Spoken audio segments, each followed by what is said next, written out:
I need to vent because I'm still grappling with what happened 3 weeks ago, and I'm not sure I'll ever fully comprehend how my own family could act this way.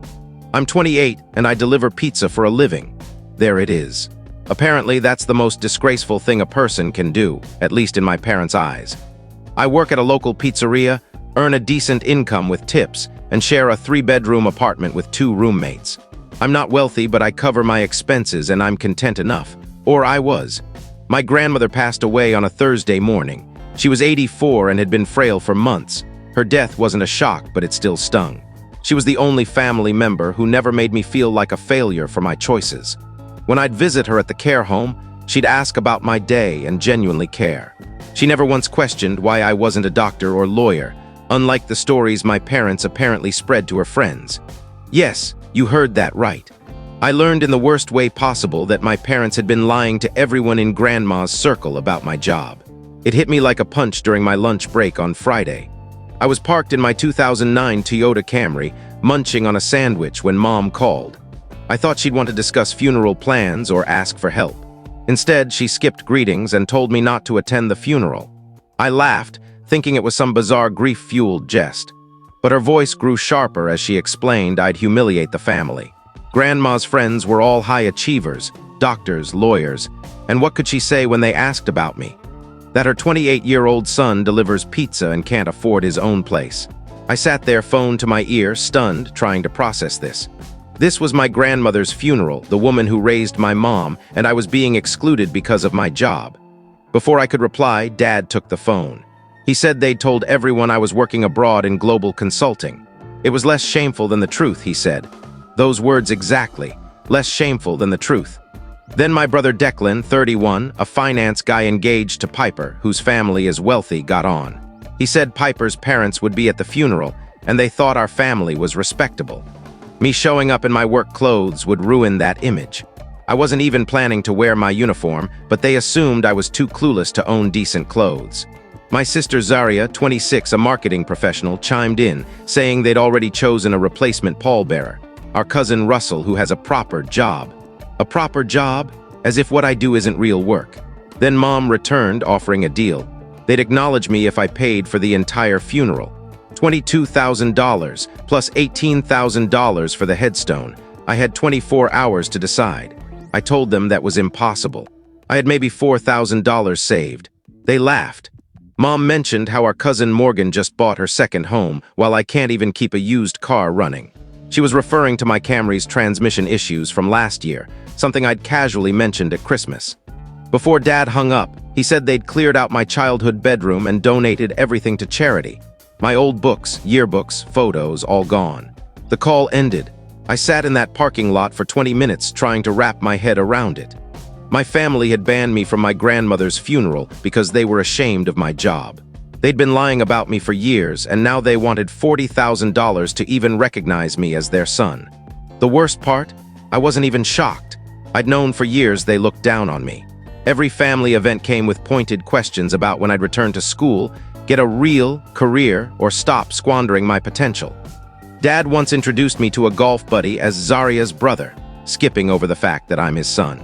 Declan got a BMW for his 25th birthday. I got a gift card to a diner, with Mom commenting that at least I'd get one good meal. But this was different. This was my grandmother's funeral, and they were erasing me from it. I went back to work, delivered pizzas to college kids and families, and tried not to dwell on how my family saw me as so worthless they'd rather pretend I didn't exist. That night, I started digging. I needed to understand the full picture. I called Aunt Carrie, Mom's sister. She admitted that everyone had been told to keep funeral details from me. She sounded uneasy but said she understood my parents' reasoning. The optics, she called it. The optics of having a pizza delivery guy at a funeral. I called Russell, my replacement pallbearer. He sounded remorseful. He revealed Declan had asked him to step in 3 days earlier, before Grandma's death. They'd planned this, not a spur-of-the-moment choice. They decided I was too embarrassing and made arrangements to exclude me. Then I called the funeral home about costs. The total, including the headstone, was $12,000, not $40,000. My parents had tried to scam me for over 3 times the real amount, likely assuming I wouldn't check. I didn't sleep that night. I kept thinking of Grandma, how she'd asked about my job without judgment. how she'd loved my stories about customers and coworkers. And now I couldn't even say goodbye because my family deemed me unworthy. By Saturday, I had a decision to make. I could crash the funeral and make a scene, pay what I could and negotiate, or do something else entirely. I'd been a delivery driver for 6 years. Before that, I'd done 2 years of college but dropped out because I hated it and was drowning in loans. My parents never forgave me for that. To them, I'd ruined my future, but they didn't know everything. 3 years ago, I started gig delivery alongside my pizza job, working 70-hour weeks on multiple platforms. I saved every penny. Last year, I invested in crypto and got lucky with some choices. Not a fortune, but enough that my savings weren't just the $4,000 they thought. I had options. I always had. I just let them believe I was broke because it was easier than facing their judgment if they knew I was doing all right. Sunday morning, 16 hours before the funeral, I made my choice. I wouldn't pay them. I wouldn't show up and cause drama. I'd do something they'd never see coming. I'd make them come to me. At 2 a.m. Monday, all 4 of them were outside my apartment, shouting my name. Update 1. The feedback on my last post was intense. Some of you guessed my next move, others were way off, and a few suggested I let it go and move on. Respectfully, no. You don't get to ban someone from their grandmother's funeral and expect no repercussions. Let's rewind to Sunday afternoon, about 18 hours before they showed up yelling. After Friday's call, I spent Saturday investigating. I confirmed the funeral's real cost with the funeral home, $12,000, not $40,000. Then I realized why they'd inflated it. They didn't just want money, they needed it. Here's what I knew about their finances that they didn't know I knew. 2 years ago at Thanksgiving, I overheard Dad in the garage, stressed, discussing a home refinance with someone. Last Christmas, Declan quietly told Zaria he'd lent Mom and Dad money for repairs. My parents always lived beyond their means. Country club dues, new cars every few years, flashy vacations they flaunted online.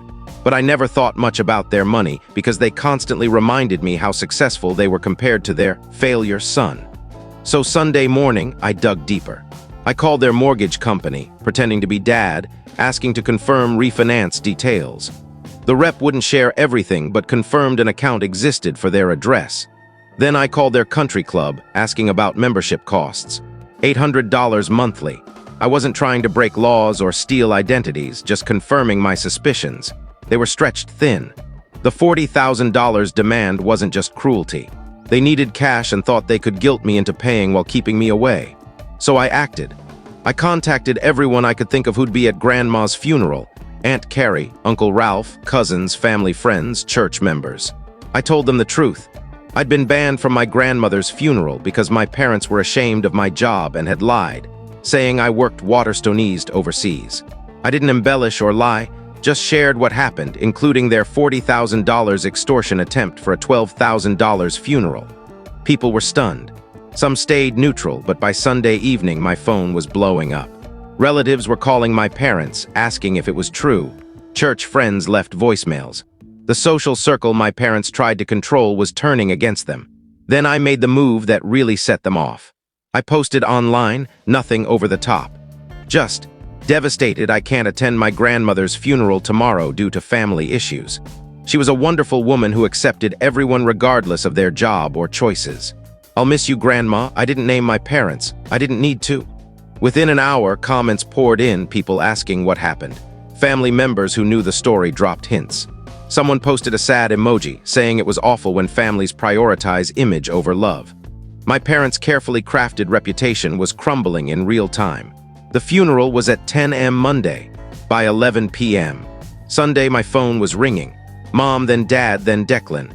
I ignored them all, letting every call go to voicemail. I wanted them to stew in their actions. By midnight, voicemails grew desperate. Mom was sobbing, saying I was ruining everything. Dad demanded I delete my post and stop spreading lies.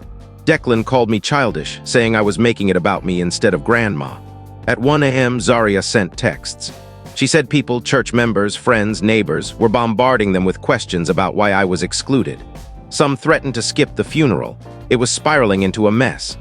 At 1:30 a.m., Mom texted my address and, "We're coming over. I live on the 3rd floor of a secure building. You need a code or a resident to enter." I wondered if they'd actually show up.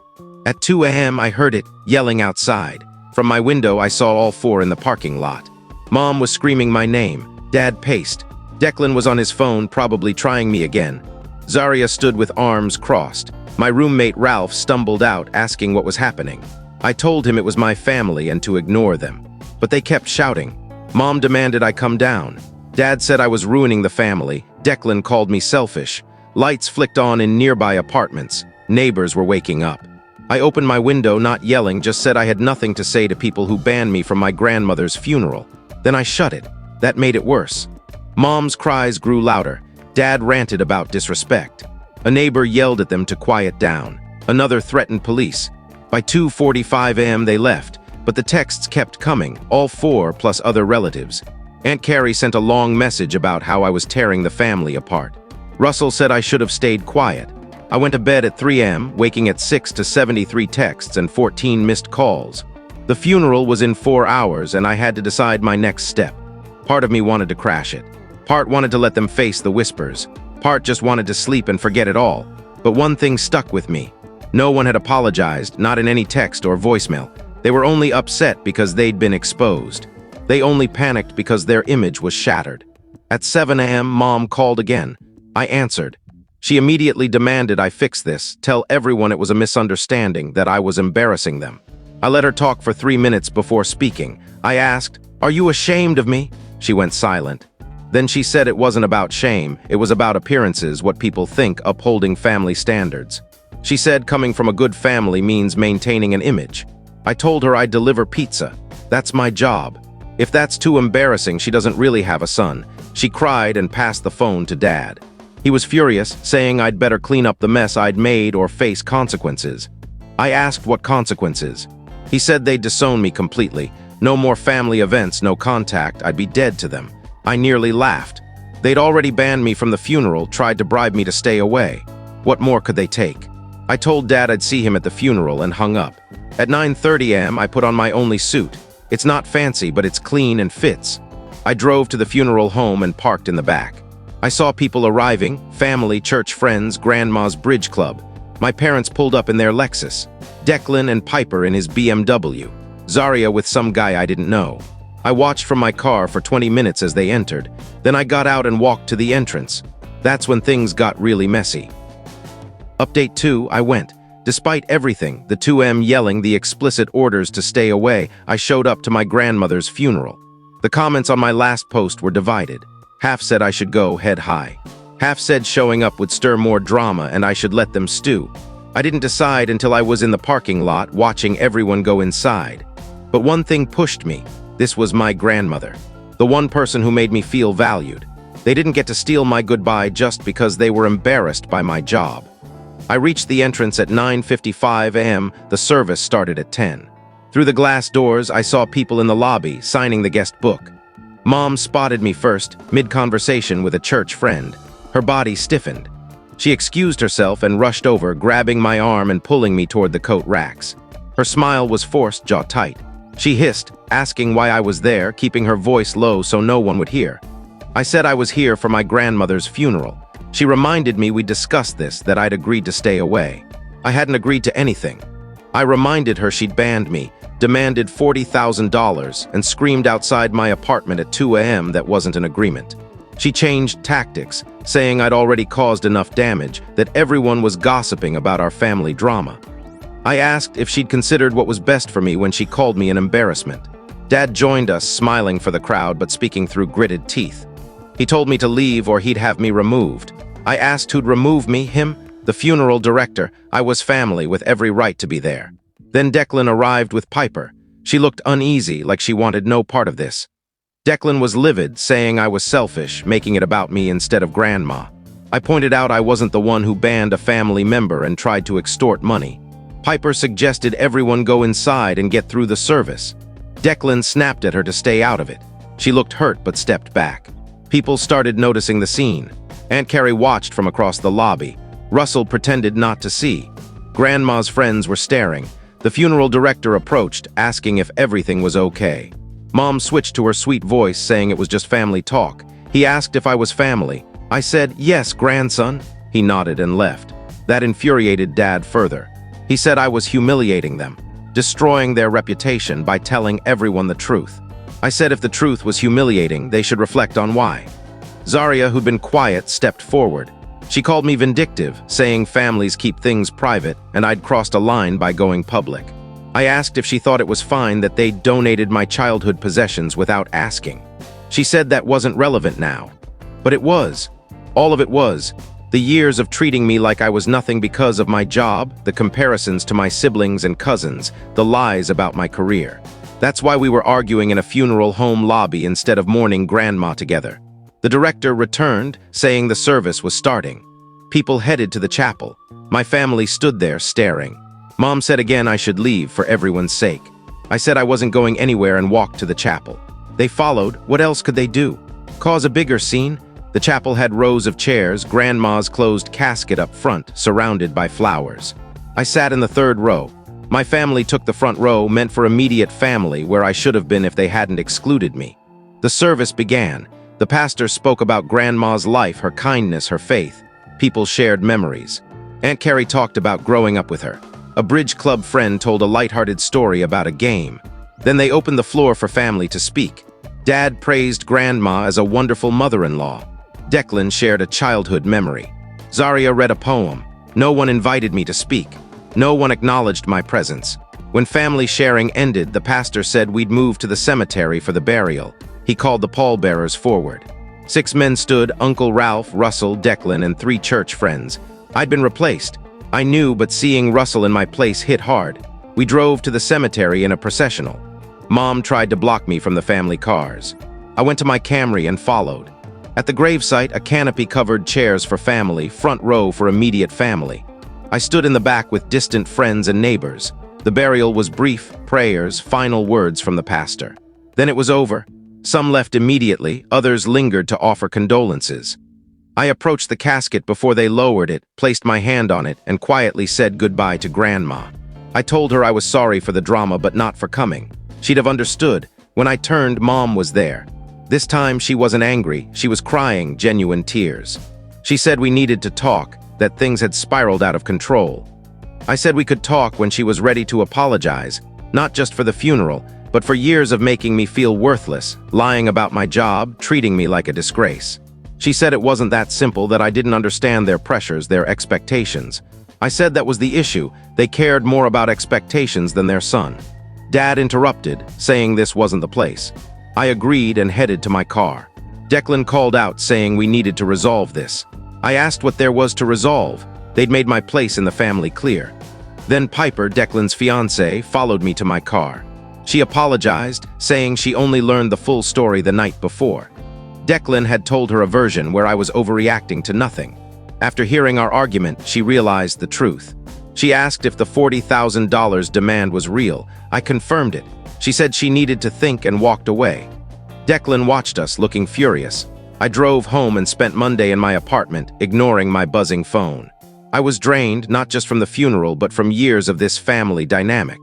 At 8 p.m., an unknown number called. I almost didn't answer, but did. It was Piper calling without Declan's knowledge. She wanted every detail about the money demand. I told her the $40,000, the real $12,000 cost, everything. She went silent. Then she said Declan had claimed I'd offered to pay for the funeral, but they refused my money, and I got upset over that. So they'd lied to Piper too, and she was set to marry into this family without knowing their true colors. She thanked me and hung up. I didn't know what she'd do, but it'd likely cause trouble with Declan. 2 hours later, Declan called, enraged. He said I'd turned Piper against him and his family, that she was questioning everything because of me. I asked what he expected when he'd lied to her. He said it wasn't lies, just his perspective. We argued for 20 minutes. He insisted I was destroying the family. I said they destroyed it by choosing image over relationships. He hung up. The next morning, I woke to different messages. Aunt Carrie apologized, saying she'd been wrong to support my parents' cruelty. Cousin Morgan said similar things. Uncle Ralph wished he'd stood up for me sooner. My parents? Silence. Declan and Zaria still defending their actions. That afternoon, something unexpected happened. Final update. It's been 3 weeks since the funeral and people keep asking for updates. Short version, a lot happened. Long version, it's messy and still unfolding. That afternoon after the funeral, Piper broke up with Declan. Zarya called furious, saying I'd ruined Declan's relationship by turning Piper against the family. I said I'd only told Piper the truth when she asked. Zarya said that was the issue. I should have kept family matters private. I asked if she realized how absurd that sounded, that lying to your fiancé about family dysfunction isn't a great start for marriage. She hung up. Declan called an hour later. He wasn't yelling, he sounded exhausted. Piper had left and wasn't responding. He asked if I was satisfied now that I'd wrecked his relationship. I said I didn't wreck anything, he'd lied and she found out. That was on him. He asked why I couldn't let it go, why I had to make a big deal. That made me realize something.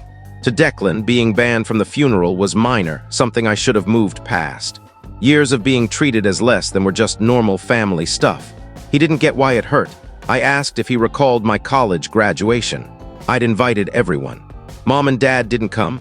Embarrassed, I only got an associate's degree before dropping out. He and Zarya left right after for dinner plans. I stood alone in my cap and gown while other families celebrated. He barely remembered. It was years ago. I told him that was the problem. What didn't matter to him mattered to me. Being excluded, lied about, belittled for my job, it all added up to one message. I wasn't good enough. He called me too sensitive, saying all families have issues, and I was exaggerating ours. I asked if he'd be fine being banned from a funeral or having his childhood belongings donated without consent. He said it was different. He'd never put the family in that position. There it was. I'd brought this on myself by not meeting their standards. I said we had nothing more to discuss and hung up. The next few days were odd. More family reached out, some apologizing, some defending my parents, some just confused. The family was dividing and everyone wanted me to know their stance.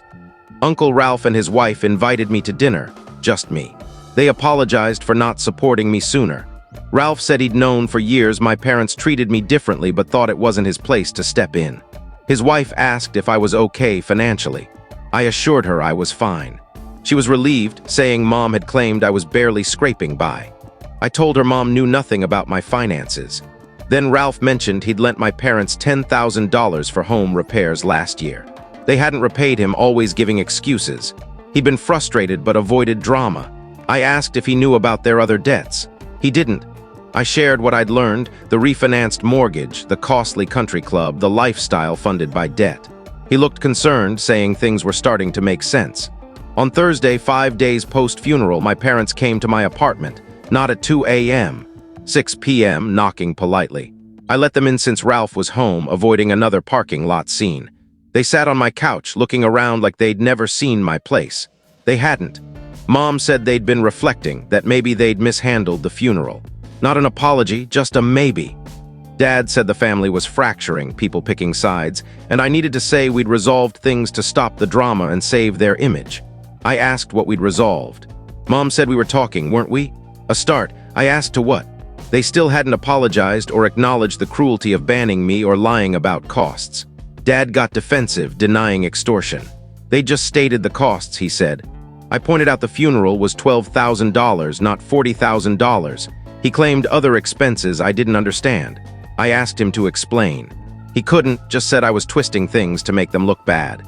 Mom said I was too focused on being right instead of being family. She said families forgive and move on.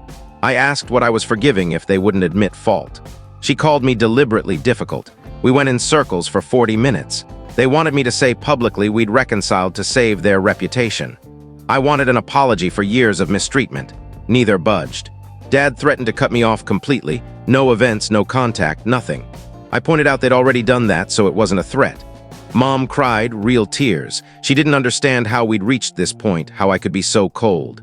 I said I'd learned from them and told them to leave. They did. I haven't heard from them since, but others have reached out. Aunt Carrie said she and others confronted my parents about the money. They'd been asking multiple family members for cash, funeral costs, repairs, medical bills. Uncle Ralph wasn't the only one who'd lent money. Morgan gave $5,000, another uncle $8,000. The family's image of my successful parents was crumbling. They'd exposed themselves by trying to squeeze money from everyone.